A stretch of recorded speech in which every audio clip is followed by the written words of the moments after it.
Warning, story time includes adult themes and sexual references. It is recommended for mature and immature people over the age of 18. G'day and welcome to Story Time. Back again for another week in between rounds 4 and 5. And the boys are here again. JT, Joey, Fats, how's it going? Nice. Hello. James. Boys. Everything good? Anyone got any news, gossip? I'm just looking at whales. Oh, seriously? Yeah. I've got that little app that tells you where they are. I love whales. What do you like? What do you like about whales? Yeah, when you look at them and they're so serene. The word, they're just doing their thing, just cruising, and always wonder what they do at night. Like, do they sleep? Do whales sleep? Oh, anyway, how did we get here? Geez, we're off to a flyer. People are just nodding off right now. Hey, Fat, we'll save the comments for later in the show, right? I'm assuming. Okay, sure. Yeah, there is some. All right. What about you, James? I want to talk to JT about Tamalolo, because you know what? You hardly ever see him get interviewed. That's a good point. He's quite funny. He's relentless on a few of the boys, but his nickname, they probably refer to him as Kid Brain. So that can't be good. But he's fun to be around, and he loves ripping into blokes too. So he doesn't hold back on a few of the boys. So does he? He must train hard because he's found a motor the last couple of years. Oh, that was probably something that it's taken time for him to do. He's still got little bits in him that he needs to fix up. Like, if there's a meeting at 10 o'clock, he'll drive at 9:59, and just little things. He might be 5 minutes late here and there, but he's worked really hard on his training. That's for sure. So in team meetings and that, does he speak up? Does he talk and?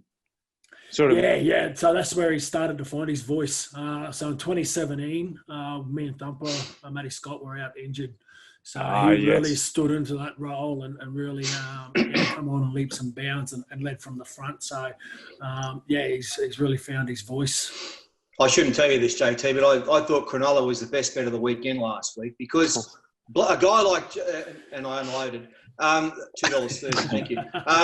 But look, you can't, he's a guy who makes, 300 yards or metres every game. And I just thought, where are they going to find that? There's no one there. And I just thought you were a little bit weakened.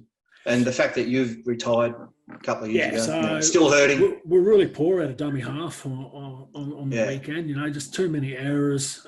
We had no ruck speed. So poor Reece Robson and Jakey were under the pump. And just errors. Errors kill you, especially with the 6 again now. Yeah. Surely you win this weekend. Sure. Is it Warriors? Warriors. Yeah. Well, hang on, JT. Is Tamalolo playing? He's been named in an extended squad, but I'm not exactly sure if he is playing. Well, I'd go as far as saying if Tamalolo plays, Cowboys win. Yeah. But if he doesn't, I think the Warriors get it. There might be a chance, 100%.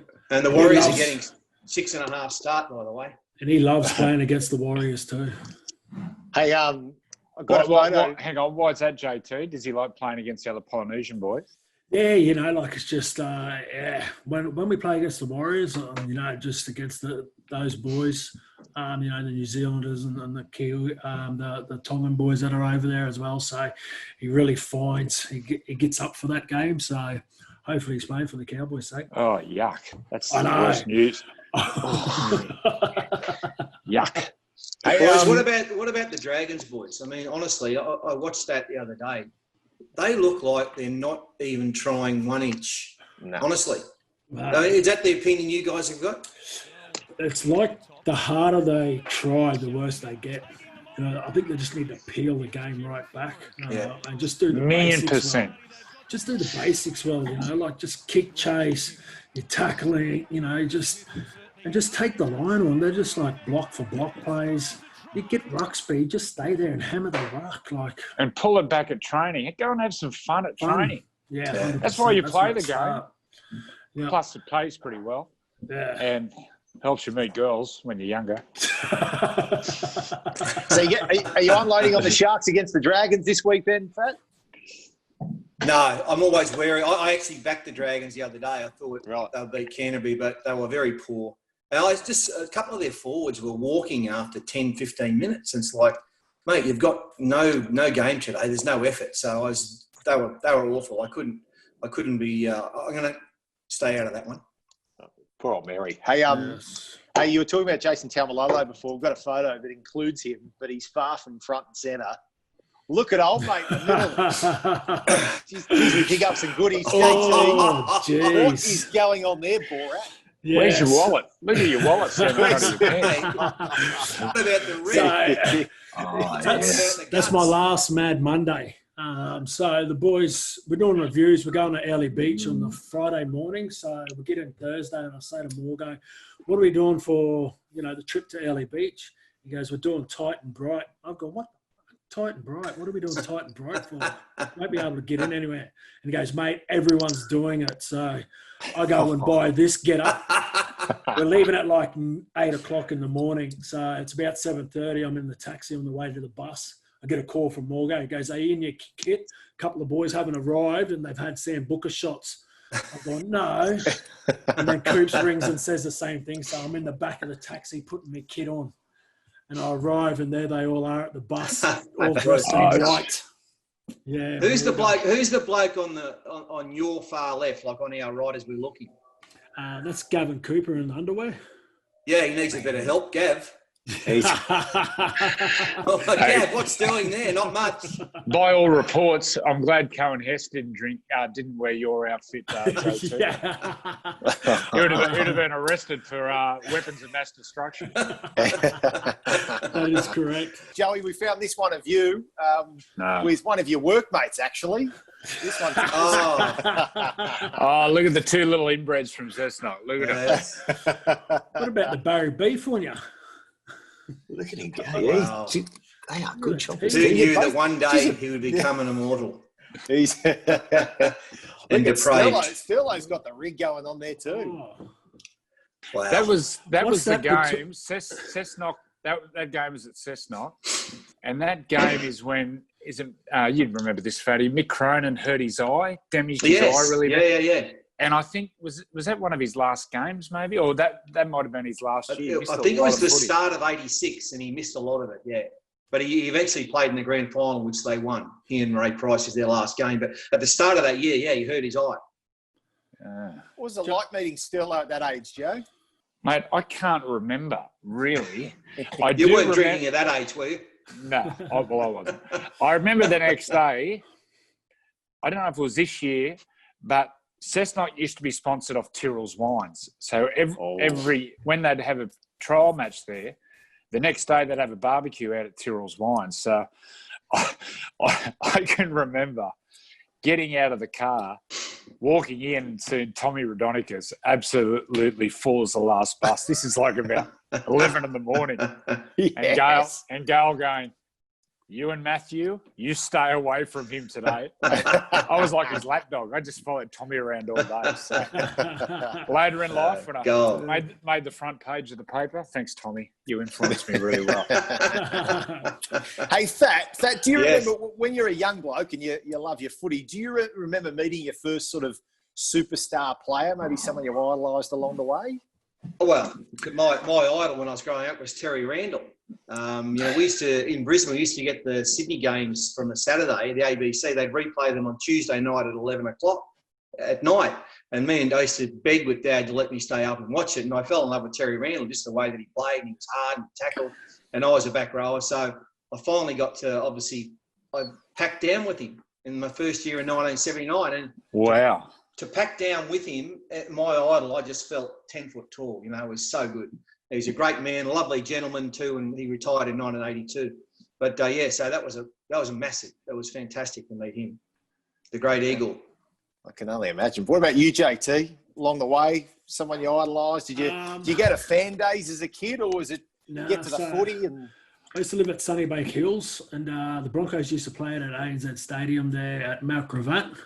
So I remember saving up my money to buy tickets and go and watch the Broncos play. And then after the match, we snuck on the field and was playing. Me and my mates were playing on the dead ball line. And then we went into where the Broncos were. And I remember meeting Big Wendell and Lottie. This would have been probably 94, 95, maybe 96. So, that was probably my first encounter of the big dogs. Were they nice to you? Yeah, they were. Yeah, I remember getting an autograph of Wendell. Wasn't he a beast? Did he charge you? Hey, so JT, you would have followed the Broncos then. Were you disappointed you never got to play for them? Yeah, I was a Canberra Raiders fan, Okay. but I was disappointed. The Broncos through the 90s was massive, especially in Brisbane. And if anyone was half decent, they were scholarship to the Broncos. And me and Smithy just, never Cameron had any Smith, interest. Yeah. Cameron Smith, yeah. So we were in the same age group, all through those junior teams, and we just never ever got any interest from the Broncos. And it was, Wow.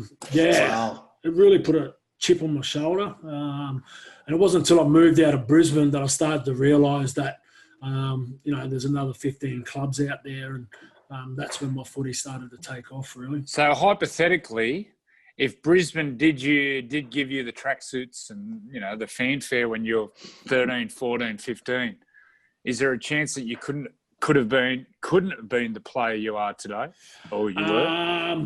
Yeah, probably. I had to get out of my comfort zone. Well, I had to get out of the game. I was quite rough around the edges as a teenager. My school wasn't great. Footy was just going through the motions, really. So moving away, year 11 and 12, that's when I started to dedicate to my rugby league and really put some time and effort into it. And that's when it started to take off and started getting a bit of interest from other clubs. Wowee. What a travesty for the Bronx. Hey, did you guys see Benji Marshall and Michelle Bishop, the Channel 7 reporter this week? Yeah. I said, give a bit of peck on the cheek. Yeah. Poor old Michelle. Is that a big deal? No, well, see, this is because of the government the government said, yes, you can play if you do this, that, and the other, but government regulations. Please, there's 30,000 people protesting, standing 1 inch away from each other. You've got 26 rugby league players on a one football field sweating and spitting at each other. Yep. Government regs, give me a break. I'm serious. Well, mate, tell that to the Queensland Premier. They won't open the borders. I mean, it's an outrage. Next month will be open. I don't know anything about politics. I don't even know what party she's in, but she'll lose the next election over this. People are that dirty, is she? Good on her. Yeah, she's Labor. Yeah, mate. There'll be a backlash. You watch. Watch Paul Murray live. Paul Murray live, 9:00. How many origins did he play? Not many by the look of it. He might have played at the buffet a few times. Although he had a good partner. I'm not fat shaming anybody. He's a mad Tigers man. Mad Tigers man. Be careful what you say these days.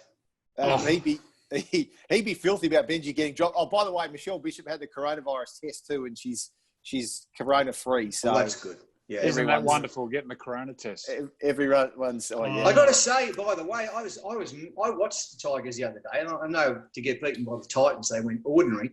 But mate, Benji I would give him a 6.5, 7 out of 10. To be left out of the whole 17. Wow, that's a big call. It's a very brave call. Yeah. But Madge. If you look at the other side, it puts them all on notice. I've got to say, Benji, I saw him get interviewed. He's handled it well. How well has he handled it? He's all class, mate. He's all 100%. I don't know how I would have personally handled that. Well, you would have never been dropped. No, well, look, I remember when I got the captaincy took off me and made co-captain after I got arrested for public nuisance in 2010. I really struggled with that. Gold. So, coming out of the watch house at Brisbane, it wasn't a very good look. We've all been there, mate. We've all been there. Not all of us. No, not all of us. Yeah. Not yet, anyway. I remember the conversation with Neil Henry, and she didn't go down too well, but you sort of have to put it behind you and just get on with the job. And this is his final year, I think, too, Benji. So Mate, he'll play on. He has to play on. I know, he's still playing good enough. He's still got his speed, so I know. manages the game so well. Back to the Dragons. It sends a notice to everyone at that club that you're not off limits. Mate, he won them the match with that field goal. It's like if the Titans don't score that last second try, I wonder if he would have got dropped if they'd won by that field goal. No, No chance. No chance. Anyway, it's a big call by Michael Maguire, but, mate, he's a premiership winning coach and he's a good fella. So, mate, he's going to live and die by that. There's been some coaches Will Axe this week. Cowboys as well. There's a couple of the boys that have been... What about Corey Oates in the back row? Corey Oates in the back row. The Broncos. The big horse. Mate, Corey Oates, he's been for 3 years and saying, put me in the back row, I'll show him what to do. Mate, he went to the back row for 20 minutes last year in a game. He made 1 tackle and then 2 tackles in a row, and he needed an oxygen tank. I mean, honestly. So he's a power athlete. He's one of those power athletes. You need like a 5-10 second burst every minute or two. Laterally, he is not good. Yeah. Laterally, and that's where a lot of teams put pressure on that 5-4-3 man. You know, the back rower, the 3-man. So he doesn't move too well laterally, and you can. So it's a massive risk. You know, look, he's a class player. I love him on the wing, and what he's done for Queensland and the Bronx over the years has been outstanding. But even at the moment with the Broncos, they're a shambles, and they are getting absolutely hammered up here by every ex-Bronco who ever had half a game for them is smashing them right now. It's not great to listen or watch. No. But Corey, I mean, other outside backs have done nothing to help the forwards in the last couple of games. Nothing. They haven't come in to help out at all. Yeah, especially it's been dreadful. The back five coming out of yardage, they've offered them nothing. Exactly. So anyhow. Hey, Joey, you would have loved it. John Barilaro, the Deputy Premier of New South Wales this week, saying, he's the one, he's pushing for 40,000 fans to be able to get an ANZ stadium and come back, but was also talking up BYO booze as well. Yep. Get the fans to bring their own tinnies and rip in. Yeah, a mate of mine told me that at breakfast at a cafe this morning. He said that. I said, well, what could possibly go wrong? Joey, what would be, if you were going to the footy, what would your BYO go to? Well, Fatty, 4X Gold. Years ago, I lived with Billy Peden, who I grew up with at Cessnock, who's a lot older than me, a little bit older than Matthew, but him and Matthew were best mates growing up. I remember he sat me down one night and he said, mate, I'll give you a tip. You should only ever drink beer because beer, you drink that much, you get bloated and you can't drink any more, but you can't drink any quicker. He said, spirits and wine, they lie to you. So it took me a few dusts up and a few times in handcuffs to realise that I shouldn't drink JD, I shouldn't drink rum. So now I only drink beer. Yeah. Beautiful. So you can have the same. You can have 1,000 4X goals and still be fine. I'm telling you, it's the best. I'd rather drink skunk urine than drink 4X. It's my rule. It's my rule. I've never ever drunk 4X in my life because in my own weird head, I thought I'd be giving Queensland a one-up in Origin. So. Because you know Wayne Bennett will never drink blue Gatorade. Fact. He won't. Really? Because because of New South Wales. New South Wales, yeah. Yeah. Okay. Wow. See, it runs deep. It runs deep, that interstate rivalry. Oh, well, I was walking my local bottle here in Sydney, and they had the 4X Gold cases, but it was the Maroons Origin themed ones. I'm like, how do they even sell here? Who's going to buy that in Curl? Seriously, what's doing? It's one of the richest suburbs in Australia, Curl. Seriously, you'd have to be on plenty to live there. All right. There's your comment, Fat. What other ones have you got for us this week? Have we got some gold? Maybe. Okay. There's a warning at the start of the show now, which you've probably seen. Ha ha ha. A bit late, isn't it? My kids watch this. They are scarred for life. Brace, one for you. Max says, Brace, tell us about your footy career. No. Did you play footy as a kid? That's good. No, I was soccer from 5-year-old to 11-year-old. Right. And I played a bit of rugby union in high school, but no league. No, you never played a game of league? Just a fan. All right, excellent. And they wanted to know what your favourite position was. Left, right, out, mate. Maybe ask Angus. What's yours, Joey? JT and Joey, any mad cow or bullwinkle stories you can share? Oh yeah, I've got plenty. You blokes have got a reputation. We actually played one night. This is in the glory days when you'd play the Cowboys, and the first thing you packed would be your collared shirt and your jeans, and then your boots and your mouth guard. So one night we had a big win up there, won by 40 odd. So we went out for a big drink. Anyway, we're in that Bullwinkle Mooseheads, and there's a bloke up on the bar with the moose head on, dancing around his undies, and everyone's cheering. He ended up stripping his undies off. So we're all laughing. And then we looked closely and went, "That's so and so." And it was one of our front rowers, our chunky front rowers. We could see by what he was packing. Forgotten his name? No, I can't say his name. Litigation. This show needs to go on for many years. Always a good laugh. Joey, about your dad, didn't Gary play as a Curry Junior, then Cessnock in grade? Yes, that's Is that right? correct. He did. Would that be like, wow?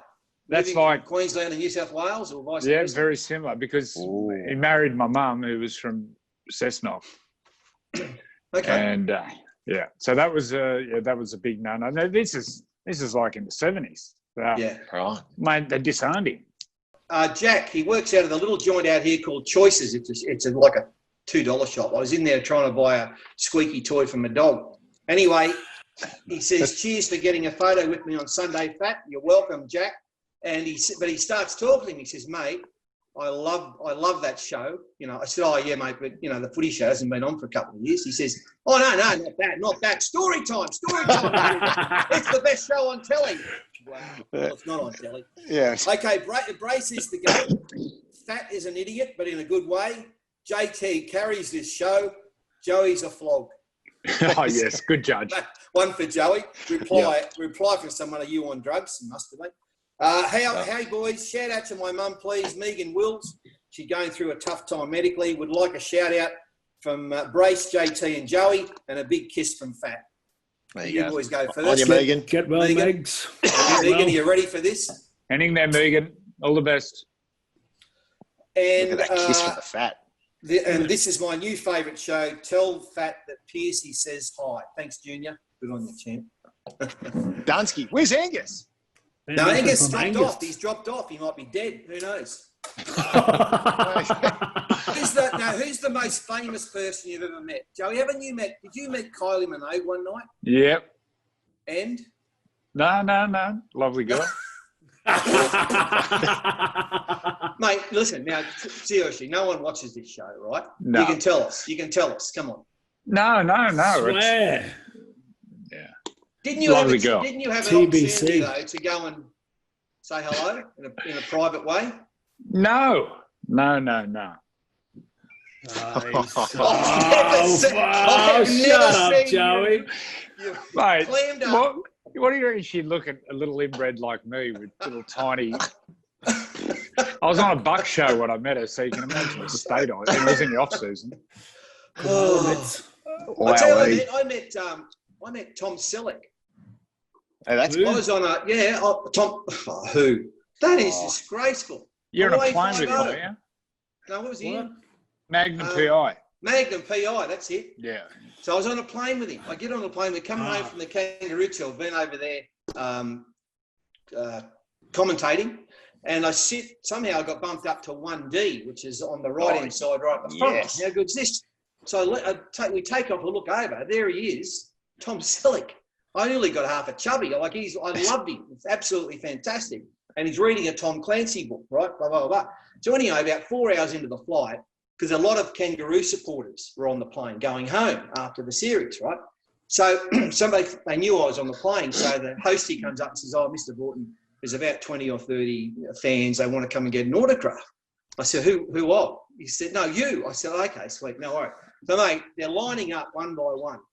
And I'm going, blah, blah, blah. And I'm looking over at Tom. And Tom's sort of looking at me going, "Are you serious? Like, who's this bloke?" So only after about 30 of them left, he leans in and he says, "Hey, man, who the F are you?" I said, I didn't know what to say. On the fat. I said, I'm no one. I'm just no. You must be someone, man, because no one even recognised me. I said, no, it's all right, Tom. I said, I can get him back if you like. He said, but mate, he was so. I ended up chatting to him for a couple of hours. Lovely bloke, good fella, Tom Selleck. You out-famed Tom Selleck. There you go. Yeah. David Beckham, met David Beckham. Oh wow. Nice. Yeah. So the 2013 World Cup, we went and did a jersey swap with a couple of United players, me, Smithy, and Gal, and there was like an under-10s match down the back there, and the bloke's like, "Oh, David Beckham's down there watching that," and we're like, "Oh, whatever." Like, so we get on the bus and we're just about to leave, and Smithy goes, "Is that Bex?" And I look, and it's Bex. I go, "Stop the bus! Stop the bus!" So I'm just legging it after him. And it's like we're about 300 metres away from him, and I'm starting to get close to him, and I don't know what to say, and I start yelling out, "Sir! Sir! It's so bad. Yeah." And he's like seen me. He's just like put the head down and picked the pace up. I finally get close enough to him, and I go, "Look, we've just done a jersey swap with the boys. Any chance of getting a photo?" And he's like, in his, real male voice, said, yeah, no worries. And I'm like, geez, I'm going to take a selfie here. Just as I'm about to turn around, and I hear, John, JT, and Smithy and Gal are behind me. So we get a photo on that. And then Gal's like, "Oh, I seen you in LA last year at this nightclub. Do you remember that?" He's just gone. It's off your Gronk. Yeah. So the adrenaline's pumping. We're Yahoo, we get back on the bus. We're going Yahoo and carrying on. Sir, Yeah. sir. And Smithy goes, "Oi, did you smell him?" And I was like, "What?" He goes, "Did you smell him?" I said, "No." He goes, "He smelled unbelievable." You're a weirdo, Smiths. I didn't notice when we got back to our hotel, Smithy actually went to the chemist and bought his cologne. Oh, this is too good. Oh, wow. That's great. Hugh Jackman. Hugh Jackman. Yeah, mate, Hugh's just such a lovely guy. He was actually. I did something with him on the footy show about 5 years ago. Now, he was actually a Manly fan, and he said, "Mate, I sat on the hill at the SCG and watched you in 1982 and 3 lose 2 grand finals." Oh, swear. So, thanks, Hugh. Thank you. But he used to sit on the hill at Brookie all the time. He lived out at Avalon, out that way, for a long time. Good fella. I used to do these promos for Toyota. So I was down in Bowen when they were filming Australia. Yeah, so we pulled into Bowen Rugby League Football Club, and I'm doing a promo there for handing out jerseys for the junior footy club. And we pull in, and this lady just comes running out like this. "Guess who's here? Guess who's here?" And I'm like, "I don't know." She's like, "Hugh Jackman's here." I'm like, "Oh, how good, lad." Yeah. So I'm like, so I'm starting having a conversation. I'm just like saying, "He is a good-looking man." I was just like, my partner at the time was just going, drooling as well. So we get a photo. He had his Angus there as well. Mate, he tap dances, plays the drums. He does everything that a man can possibly do. Sings. And, mate, how is it possible that one man can have all those talents and a wood duck like me has nothing? You've got it. Seriously, it's up He there. He hasn't got 10 logies. He's Probably 11. Hey, boys, full-time Hooters going. We could go on that today. What? Yeah, great stuff. That's half an hour like that. Really? Yeah. Mate, he's just getting warmed up. You're working this weekend? I'm warming up. I'm sitting in the sun here. It's killing me. Look, I wish I was. I was. I'm the first man to put my hand up, but no, because of the corona, we're not flying. But I'll be watching tonight. I can't wait to watch it. I think, Joe, you're in commentary. Yep. Yes. My favourite commentator, along with the other great man, P. Sterling. I think it's Rab's birthday today too. Rab's birthday. Yeah, it is. Rabs. Yes. Yeah. Happy birthday, 77. Rabs. Happy birthday, Rabs. 77. 77. Why do you have to tell them my age? What a legend. He's doing the Eagles-Panthers game Friday night. Oh, Good. good. On the table. There we go. Yeah, What's your tip there, boys? Eels, Panthers? Yeah. Eels. Yeah. They are a really good team. You going Panthers, JT? Yeah, I'm going to go to the Panthers. Please. Yeah. Really good team, only because of the help they're getting with their halves and one of the great halfbacks of the modern That's era is right. Coach. Well said. I've been On you, really- boys. I'll see you Thank later, you. lads. Have to go. Thanks, JT. Thanks, Joey. Hey, Thanks, Brace. Yeah. Brace, That's any story chance time. to get me on earlier tonight? Or Yeah, you're in the Boondocks tonight. You're about seg 4 in post game, mate. That's what you hey, get. Been stuck in Hey. town. 1 a.m. I'll wait up. No, I won't. in the great, Bye-bye. in the great words See of you, the fat, boys. is anyone watching? Yeah.